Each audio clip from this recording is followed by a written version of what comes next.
JBNN keep you informed. I'm Michelle Jones. Hi guys. Before we get into the news, please remember to like, subscribe, leave a comment, and to share the news with someone today. Now on to the news. Body of missing St. Catherine security guard found in shallow grave. The body of a man, believed to be a missing security guard, was discovered in a shallow grave at Fraser's Content in Spanish Town, St. Catherine on Wednesday. The body is said to be that of Kevin Anderson, a 34-year-old security guard of the said community. An item of clothing at the scene was identified by a family member.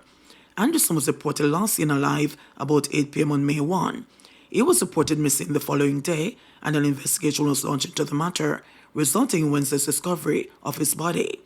The police returned to the area Thursday morning to remove the body and to process the scene. House fired on and set ablaze in Stony Hill. 2 men escaped serious injuries after gunmen carried out an attack at a house on Erie Castle Road in Stony Hill, St. Andrew on Thursday morning. According to the police, men opened fire at the occupants, then set the house on fire. Superintendent Sharika Service, commanding officer for the St. Andrew North Police Division, said the incident occurred about 1:30 a.m. Based on reports that we have received, there is a complainant in the matter, and it was reported that whilst he was at home in the said Erie Castle along with a friend, he heard loud banging on his front door, and when he jumped out of his sleep, he was awakened to see 2 men dressed in black and another one in orange sweater firing several gunshots at his door. So of course he managed to run and jump through the back door of his house and escape the attackers. So he was not injured, but he further reported that shortly after he ran away from his house, he looked back and he saw that his house was on fire. It is believed to be related to a murder that would have occurred yesterday, Wednesday, May the 8th, about 4:57 a.m. in the morning at Rocky Valley District in the said Stony Hill. But investigations continue in this regard to see what connections really, if any, is related to between this arson case of shooting and arson and the murder that would have occurred yesterday. The police are probing whether the incident is connected to any of the ongoing violence currently plaguing communities in the St. Andrew North Police Division. There have been 3 murders in 5 days. 2 bikers feared dead following collision in Westmoreland. 2 bikers were feared dead after the motorcycle they were traveling on collided with a truck along the Cave Main Road in Westmoreland on Thursday afternoon. It is understood that one of the men was pinned under the truck while the other was flung a few meters away from the crash site. A video of the incident shows paramedics and the police personnel on site. It is understood that the accident site has seen over 4 collisions in recent times. 1 dead, another injured in Lindsay gun attack. 1 man was shot dead while another injured during an attack at Bottom Banbury in Linstead, St. Catherine on Wednesday night. The dead man has been identified as Rickle Hunter, a resident of said community. Reports received indicate that around 7 p.m., both men were standing at Hunter's gate when several gunshots were fired from bushes nearby.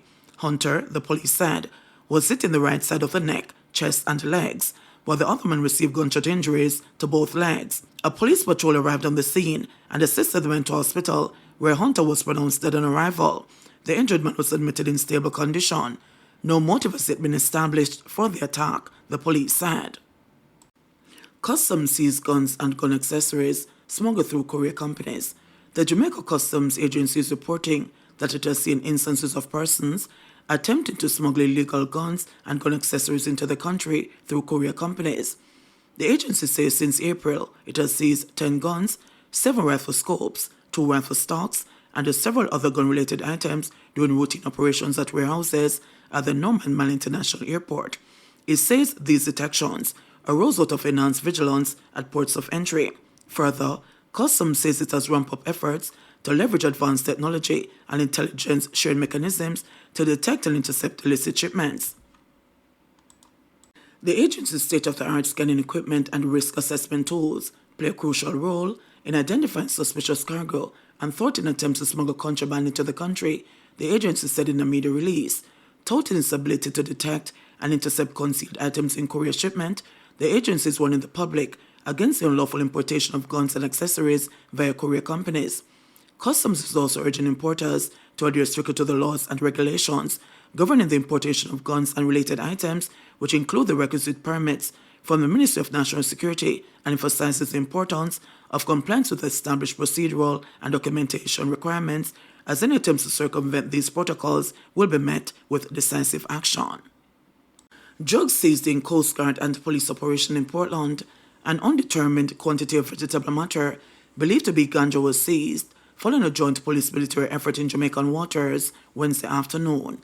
It was reported that around 1:30 p.m., the Jamaica Defense Force Coast Guard sought the assistance of the police following an operation where they chased a boat believed to contain illegal drugs.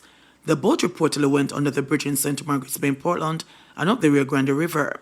It was suspected that about 4 men were aboard the vessel and had dumped the drugs on the banks of the river and tried to turn around. However, their path was blocked and they eventually ran, leaving the boat on the river. A police team and the JDF personnel went to a section of the river and several packages containing vegetable matter resembling ganja were found. A team from the Portland Marine and the Area 2 Narcotics visited the location and the drugs were seized and transported into police custody. No arrests were made in connection with the seizure, the police said. Darkness charge after gun found in bedroom under pillow. An 18-year-old AC technician was arrested on charge with illegal possession of firearm and ammunition after a lawman found a gun in his bedroom in Withorn, Westmoreland on Monday. Charge is General Clark, otherwise called Darkness. Reports from the police show that a team of officers acting on information went to the home of the suspect armed with a search warrant in search of an illegal gun and ammunition. A search of Clark's bedroom led to the seizure of one M&P Smith & Wesson 9mm pistol with one magazine containing 5 9mm live rounds and one spent casing was found on a pillow on top of his bed. He was arrested and taken to the Sanford police station along with the illegal gun where the weapon was processed on Tuesday. The accused was subsequently charged for the offense after a question and answer session was conducted. Informal settlers at Cooper's Bend, Trelawney served notices to move. Residents who have set up an informal settlement on government lands in Cooper's Bend, Trelawney have been served notices to demolish the dwellings and relocate. Superintendent in charge of the Trelawney Police, Winston Milton, said that the occupiers were mainly employed during the construction phase of the Real Palace Accarel Hotel. During the construction, 700 people from across Jamaica were employed. Now that the hotel is open, these construction workers must seek permanent homes or go back to their original place of residence, Milton said. Milton said there are also concerns about sanitary conditions in the area, with the Trelawney Municipal Corporation and the Trelawney Health Department also involved in the move to have the residents relocate. The police is very aware of what can happen if left to grow. From our experience, criminality increases in informal settlements. We are appealing to these persons to remove or face having their buildings demolished, he said. Lawyer labels Campbell Collymore shooter a liar. The attorney at law who is representing the alleged contract killer in the murder of businesswoman Simone Campbell Collymore yesterday sought to discredit the evidence of one of the shooters, branding him a liar. Attorney at law Sanjay Smith, who is representing Michael Crabos Adams, during his closing address yesterday in the Home Circuit Court, told the jury to reject the evidence of the prosecution's key witness, confessed shooter Wade Blackwood, arguing that he had fabricated the evidence so that he could benefit from a reduced sentence. Mr. Blackwood is a liar and a self-confessed murderer, he told the 7-member jury. Using biblical references, Smith also labeled Blackwood a false witness and an abomination who told bold lies. Blackwood was initially sentenced to 2 life sentences in 2021 and ordered to serve 35 years before parole. At 15 years shaved off his pre-parole prison term this year after he entered into a deal with the Crown. He was one of 2 men who were captured on video shooting into the front window of a motor vehicle with a 32-year-old businesswoman and a taxi operator, Winston Walters, 36, on January 2, 2018, outside the couple's apartment in Red Hills, St. Andrew. The other shooter, Jim, reputed leader of the unruly gang, of which Blackwood and the other defendants were alleged to have been a part, is now deceased. Collymore and Adams, along with Dwayne Pink and Shaquilla Edwards, are being tried on 2 counts of murder and conspiracy to murder. Smith told the court yesterday that Blackwood's testimony was not recorded in court in his statement, thus demonstrating that he was making up the evidence as he goes along.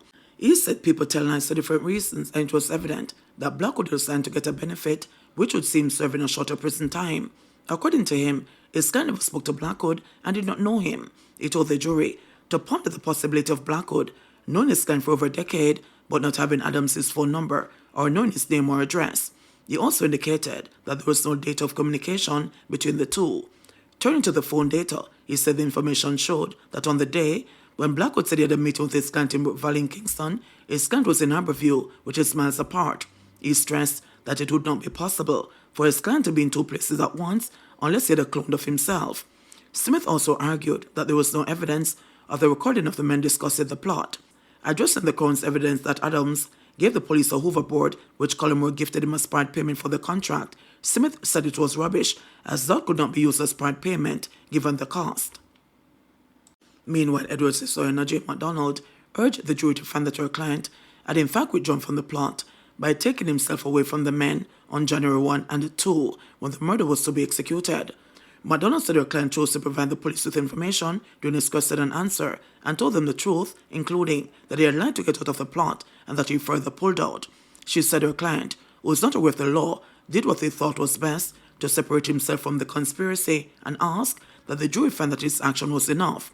MacDonald said her client did not hide the fact that he knew the men and that he was working with people who were not afraid of killing family members, and given the circumstances, the only thing her client could do was to keep himself in his community on the days that the murder was to be committed. She also asked the jury not to accept that her client, though he wasn't present at the scene, was still involved in the conspiracy because of his communication with the men after the shooting and the fact that he returned to the Brook Valley community after the incident. MacDonald said the Crown has not presented any evidence to show how her client's communication contributed to the murder, or that his absence was not because of his decision to withdraw himself from the murder. Also, she said it was not a coincidence that he was in the community after the shooting, as based on the phone data, he would often frequent the area. JBN will keep you informed. Please remember to subscribe, like, share, leave us a comment, and click the notification bell to receive our daily news items.